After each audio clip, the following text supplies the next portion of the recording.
Salut la famille olympienne, bienvenue sur votre chaîne Pat de Mars. Donc je vais faire le débrief du match d'hier soir qui s'est déroulé au Stade Vélodrome entre Brest et l'Olympique de Marseille et le Stade Brestois. Donc victoire de l'OM 2-0 hein, et podium, on va dire assuré, mais podium pour l'OM provisoirement pour l'instant. Hein. Donc sans convaincre, bah, c'est sûr que dans le jeu, l'OM a été efficace pour dominer Brest. Et hier au Vélodrome, lors de la troisième journée de Ligue 1. Malgré plusieurs occasions concédées, le club phocéen a fait la différence grâce à Chancel Mbamba et à Ismail Assar. On va revenir sur les faits du match. Hein. Donc le 11 titulaire, c'était Paul Lopez, Mbamba,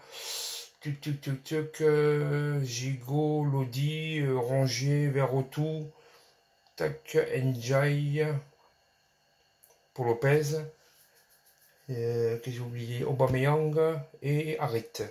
Donc voilà. Donc dans l'effet du jeu, au départ du jeu, les Marseillais, ils n'ont pas brillé, mais ils ont gagné. Efficace, l'OM a pris le meilleur sur Brest 2-0 hier après-midi pour le compte de la troisième journée de Ligue 1.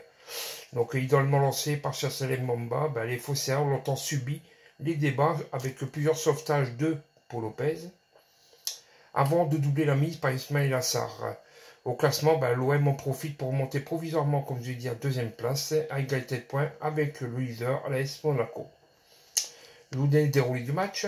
Donc, dans une chaude ambiance au Vélodrome, les Marseillais réalisaient une entame idéale avec un coup franc de Verretou déposé sur la tête de Mbamba. 1-0 dès la 4e minute de jeu. Le public entrait en fusion. Après cette ouverture au score, les Brestois parvenaient à calmer le jeu en prenant le contrôle du ballon pendant plusieurs minutes. Puis, sur un ballon perdu par Harit, décidément très brouillon, l'OM jouait avec le feu et Lopez s'est imposé sur une tête trop axiale de Le Douaran. Face à des phocéens très bas, les Bretons multipliaient les centres et une tête de Mounier sur un bon service de Lala frôlait la barre de Lopez avant deux arrêts de l'Espagnol sur des frappes de Camara et de Le Douaran. Totalement privé de ballon jusqu'à la pause, l'OM se contentait de piquer sur les offensives rapides, mais manquait cruellement de précision technique pour créer la moindre danger sur la cage de Bizot. Dès le retour des vestiaires, Brest poussait encore avec une tête de Le Douaran repoussée par Klose sur son poteau. Puis, sur une montée de Lodi, l'OM affichait enfin du répondant avec un joli centre du Brésilien gâché à bout portant par Aubameyang. Mais cette embellie olympienne était de très courte durée. Et Lopez brillait encore en repoussant une tête de Mounier. Tout juste entré en jeu, Vitinha, sans toucher le ballon, bien sûr, forçait Bizot à s'interposer sur un centre de Lodi et ça suivait bien pour doubler la mise 2-0 à la 65e minute de jeu. Plus tranchant après ce second but sur l'impulsion d'un Vitinha omniprésent, l'OM était à deux doigts d'enfoncer le clou dans la foulée, avec une frappe de Verretou juste à côté du poteau de Bizot. Puis une frappe d'Aubameyang détournée par le néerlandais Sonnet. Brest mettait de longues minutes à réagir, mais Lopez était encore impeccable sur une situation chaude, face à Pereira, l'âge.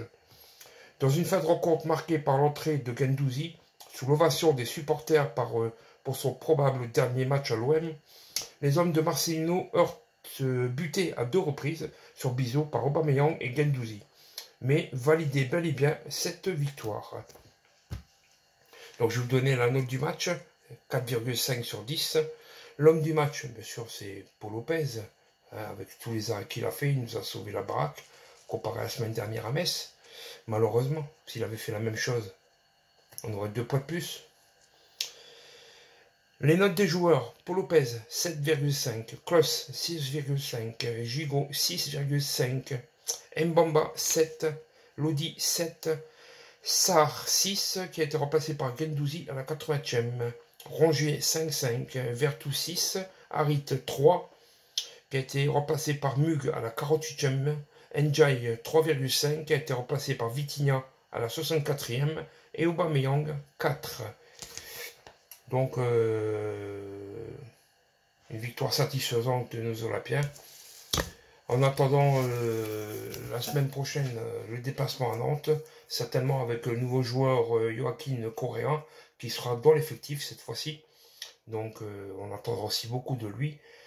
Et certainement avec le départ de Matteo Guendouzi, certainement vers la Lazio de Rome. Donc voilà, si cette petite vidéo elle vous a plu, n'oubliez pas de mettre le pouce, de vous abonner à ma chaîne Pack de Mars et d'activer la cloche si ce n'est déjà fait. Sur ce, la famille, Forza OM.